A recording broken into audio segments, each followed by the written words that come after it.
Yo, what's up YouTube? Fohnzii here with another episode of Journey of a Grandmaster. And I know it's been a little while since I last uploaded, but the very same reason for me being gone in that time is the same inspiration I'm using for the topic of today's discussion. The truth is that shortly after the last video I uploaded, I was suffering from what pretty much everyone has experienced in some capacity at some point, which would be tilt. I was tilting off the face of the earth in my StarCraft sessions for a solid week and a half. It was building up for a while before then, but it got awful during that week and a half to the point where I wouldn't get anywhere near my goal of 10 games for the day. I would lose maybe 2 or 3 in a row and stop playing entirely because I couldn't stand the idea of another game of StarCraft at that time. I wouldn't even get more than a win. I would go like 1-3 and just stop playing. I think there's many reasons I was feeling this way. Poor sleep was one of the big ones, but more importantly was my perspective on the game. I'm used to the idea of upswings and downswings because of my experience with poker that I've mentioned in previous videos.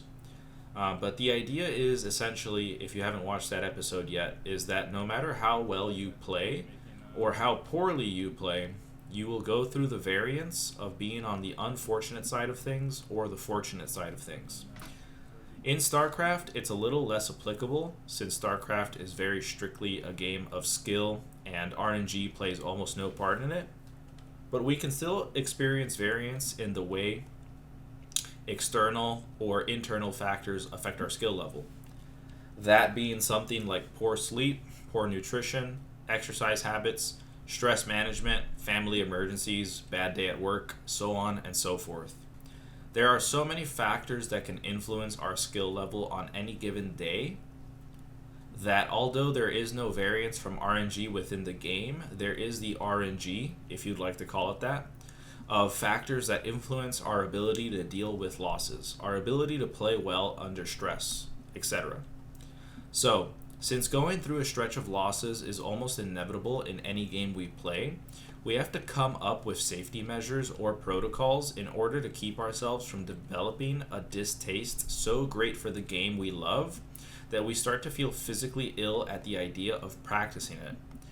In my opinion, and I cannot stress this enough, just my opinion, taking a break for a short period of time is a great way to get your mind off the stress you experienced from playing and can be exactly what you need to come back with a fresh mindset.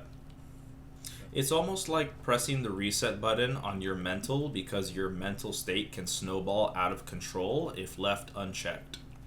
We can start to think I'm losing because this mechanic is horseshit or because Zerg is imba, Terran imba, Protoss imba, etc. And then through a negative feedback loop, we deal with those things constantly over the stretch of a week or two or month or however long, and that reinforces our idea that we're stressed because of XYZ. This will get worse and worse and worse until you're that guy on the ladder who's quitting at 0 seconds because you don't want to face that race, or you end up quitting the game entirely. So taking a short break can be very helpful because you'll have given yourself some time to reflect on your feelings and come back with the conclusion that it is indeed a skill issue and not the game's fault that you're losing or having a bad time. My recommendation is to take a couple days off. Play something else. Do something else other than gaming. Maybe like a pottery class. I actually did go to a pottery class, and it was a lot of fun.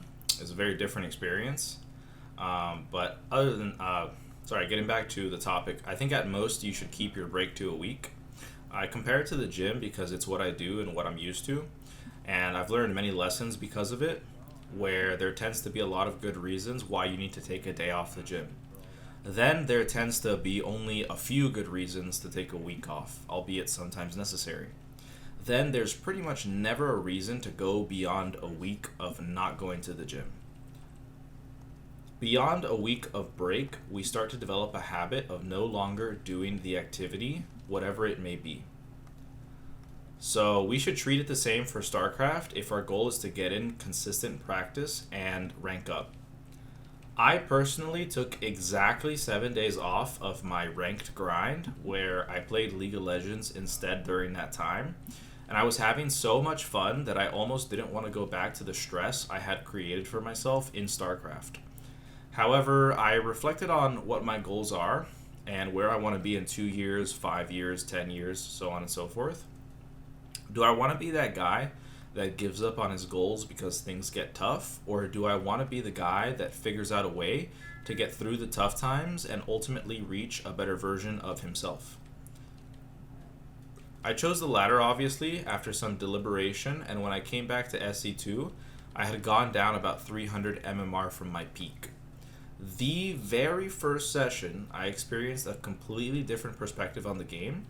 And also, I want to say a big thank you to Broken by Concept, which is a League of Legends coaching podcast that shared a lot of ideas regarding improvement that really resonated with me. So if you guys want to check them out, I would highly recommend it. Even if you're not necessarily interested in League of Legends, if you are a student of learning and you want to, get some ideas on how you can shift your mental attitude to kind of fit your goals, then I would highly recommend giving a couple episodes a listen. So yeah, I came back to the game with a fresh mental and went 4-1 the very first session. I limited myself to 5 games for a few days just so I would give myself some leeway after a small hiatus.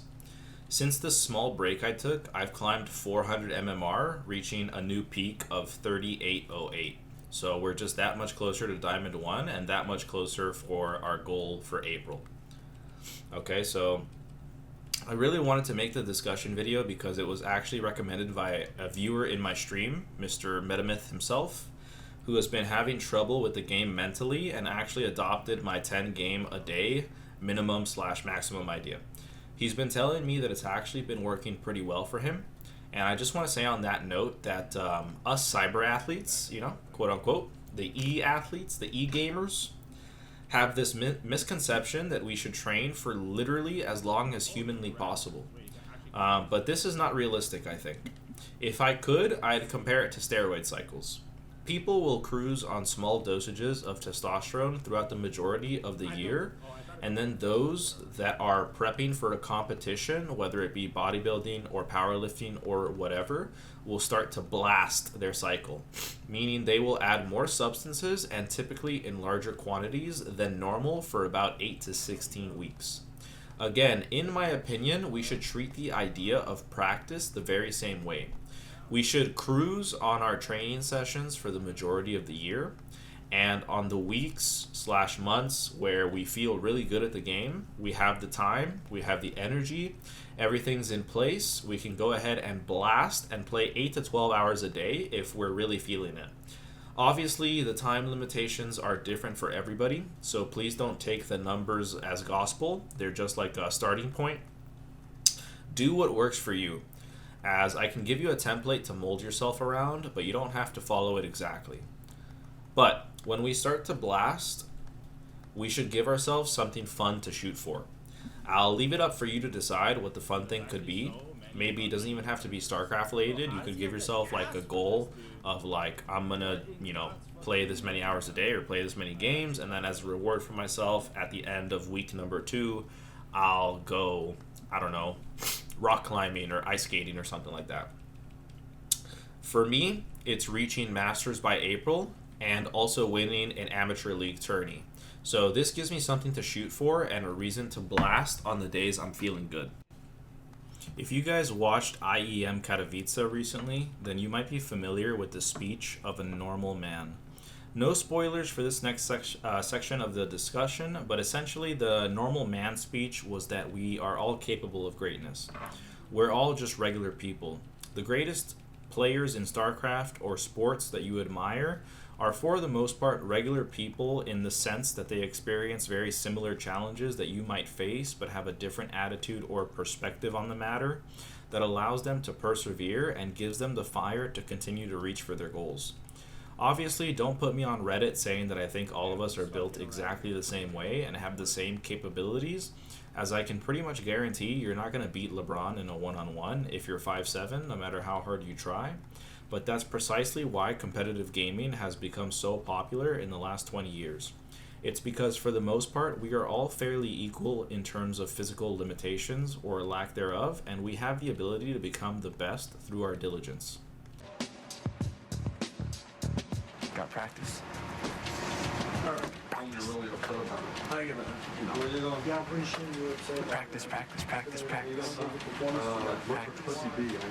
And if you're not practicing, you should be practicing. So keep practicing. It's the only way you're gonna get better. It's the only way you're gonna be number one. Number one in anything. You need practice. So, we can develop into one of the best given that we have the right mental, a plan, and we execute on our plan. In my opinion, the ability to be open-minded and adaptable is probably the most important. We adapt to the meta, we are open-minded to all advice, but think critically enough to determine whether or not that advice is applicable to our situation. It takes a village to raise a child, and we can't go through this life alone no matter how hard we try to be lone wolves. It's not what makes us special as humans. Collaboration is important, and so I highly recommend finding a community that likes to share their opinions on the game, likes to give feedback on what you could be doing better, and wants to practice. Having a team environment, even in a one-on-one game, can be so important to your success. Remember, you are just a normal man. So that pretty much concludes the discussion portion of this video.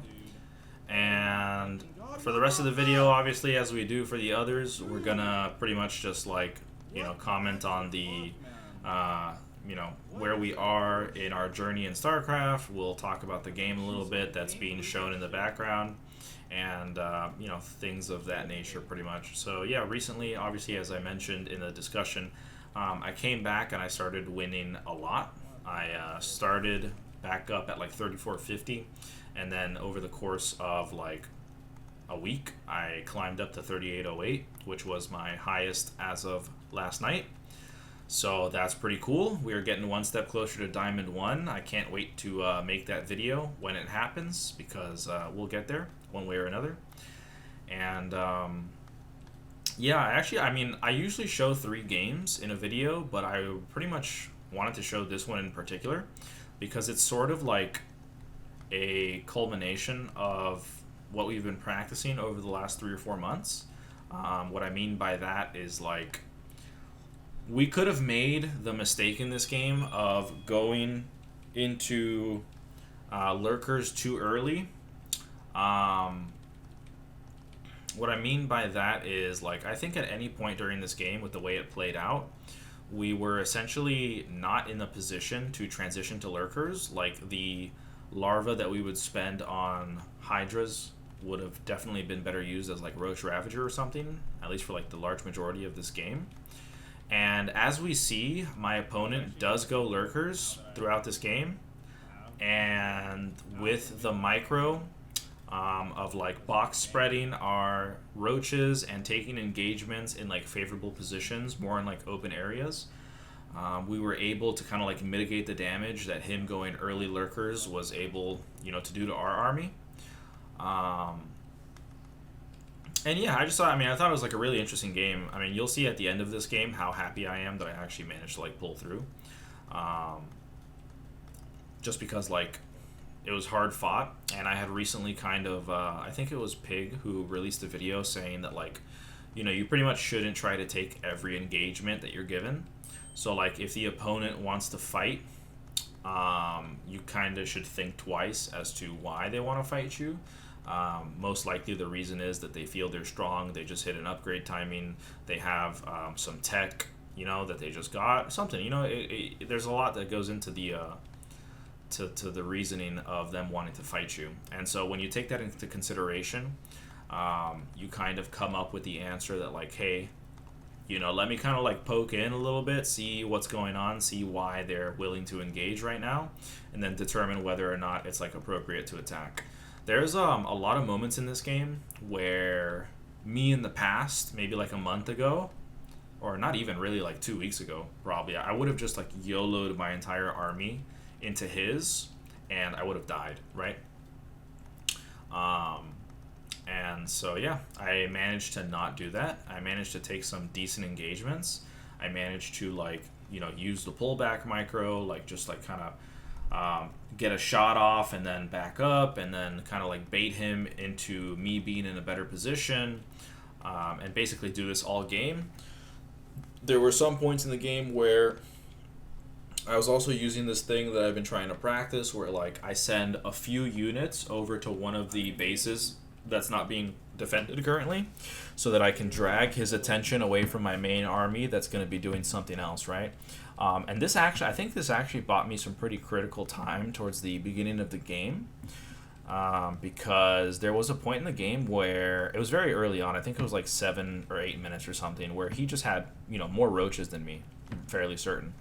And I ended up sending 4 roaches over to his third, which caused him to like F2 his entire army back, and that gave me just enough time to build more roaches, and I think I was like close to max or something. So yeah, just like little things like that, I'm pretty sure gave me the edge in this game to finally win. And yeah, I don't think we have a single lurker in this game until like the 14 or 15 minute mark, which is obviously super late into the game. But based on how I was playing and how the trades were going and stuff like that, I didn't feel it was appropriate to go lurkers any earlier than that. And yeah, to be honest, I think him going lurkers as early as he did might have cost him the game. Yeah, feel free in the comments to correct me if you think I'm wrong. I think I played this game pretty well. Obviously, I didn't play it like fucking GM level or anything. I'm just saying for like where I'm at currently, I think I played it pretty decently. And yeah, so I think that's pretty cool. It's actually, I think, right here where I start the box spread. Yep. And as you can see, I've pretty much baited his army back into kind of like where I can get a better concave. And just continue to poke, continue to pull back, make him move his lurkers, see if he makes a mistake with his lurkers, unburrowing them, and then I can get a cheap kill on the lurkers, stuff like that, So it pretty much saved me quite a bit. See, here we have the better concave. Yeah, and just like not fully committing to a fight almost ever, unless we feel we have like the overwhelming advantage. I think that's a pretty important lesson that I've learned that's actually helped me a lot in my late game ZVT, where, if the Terran is sieged up in a position like they're like pretty entrenched, there's no reason that you have to engage them there. You can send lings to another base, make them pull back, like, you can make them get in an unfavorable position. Kind of similar to like what... Man, I just had the game in my head, but I was watching some Katowice games where that was happening. Hopefully it comes back to me, but yeah, so pretty good stuff. And if you guys ever get the chance to watch some of these pro tournaments, I definitely highly recommend it, because there was actually sort of like a revelation that I had when it came to my ZVP. My ZVP has been definitely steadily improving already. Like in the 36 to 3800 MMR bracket, I'm kind of like maintaining a 56% win rate against Protoss. So I'm really happy with that, because the prior season, Protoss was my lowest win rate. And it's kind of switched up on me to where like Terran is now my lowest win rate. It's like 50% right now, 51%. But anyway, so like basically I watched the Zerg versus Hero game, and I had a revelation, because Zerg like makes things look really easy, and if you break it down as to why it looks so easy for him, you'll find some answers. So yeah, Hero was basically in a position where Cyril did not feel it was appropriate to go and attack. So obviously they played a macro game, but Cyril understood what his win condition was. He identified the Robo Bay pretty early on, and he rushed his way to like Hive Tech and got some Vipers. Obviously, Vipers are super effective against Colossus, because you just get to abduct and pretty much one-tap them with, whatever your army's going to be, like Roaches, Hydra Lingbane, whatever. So, yeah, pretty much after watching that game, I got into a few matches against Protoss, who were doing a similar thing, right? Like, we got into the mid to late game. I wasn't able to, like, end the game at any point, so I had to play for the late game, and I was able to get Vipers out, before 10 minutes, and it pretty much won me the game. I would pick off, 4 Colossus in a single fight, and it would just be GG, right? So yeah, if you ever get the chance to watch pro tournaments, definitely highly recommend. And thank you to everybody who's watched this video, because I know I haven't uploaded in like 2 weeks. Meta's been bugging me in the Twitch chat to hurry up and upload again, so I kind of stay on track. I appreciate the accountability, my friend. I definitely don't, I'm not always perfect, right? Never actually, but we can strive to do better, so yeah. But yeah, you see like, just like the little things that I'm doing, and I don't know, I'm really happy with this game. I really am. It really shows some serious progression. And ZVZ has always been my best matchup, and I was just like constantly playing against 3800 plus Zerg when I was at like 3700, which obviously, you know, makes sense, but like I haven't been consistently 3800. I mean, if you look at my SE2 replay stats, I've been average MMR of like 34 to 3500 the last 2 weeks. And so jumping straight into 3800 MMR matches, I thought it would be way harder than what it was. But thankfully my ZVZ is in a place where like I can compete with 3800 Zergs, potentially 39 to 4K, who knows, we'll find out. So yeah, I mean, it's just like, it's really cool to see your preparation and your practice and all that kind of like just you know, come to fruition pretty much. Like, it pays off. Who would have thought that working hard pays off? I wouldn't even call it working hard, you know, it's been fun, for sure. And yeah, to go back to what I was saying, obviously thank you guys for watching this video. Your support to the channel, it means a lot, to be honest, because I don't know if I've mentioned this in other videos, but like, even when I was playing baseball, the 20 years that I was, and it was definitely a passion of mine. I loved baseball. It was great. Like, you know, if you've never gotten the chance to like,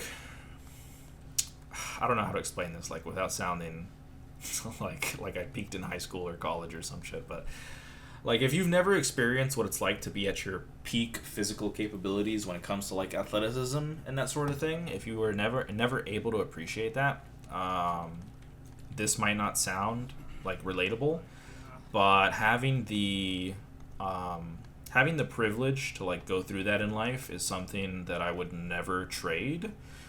But basically what I'm trying to say is that even throughout the 20 years where I was in love with baseball and, you know, it was my life pretty much, I always had like the idea in the back of my mind that I would rather be a professional gamer. Because when I was growing up playing baseball, you know, StarCraft was exploding, Dota 2 was just, you know, happening, League of Legends was just happening, and the esports scene was really popping off, and it was just something that I always really wanted to do. And I had a lot of setbacks in the time that I was, you know, fresh out of baseball at like 20 or 21 to the time that I was 23 or 24. And it might not sound like a lot, but that's you can get a lot done in 3 or 4 years, and you know.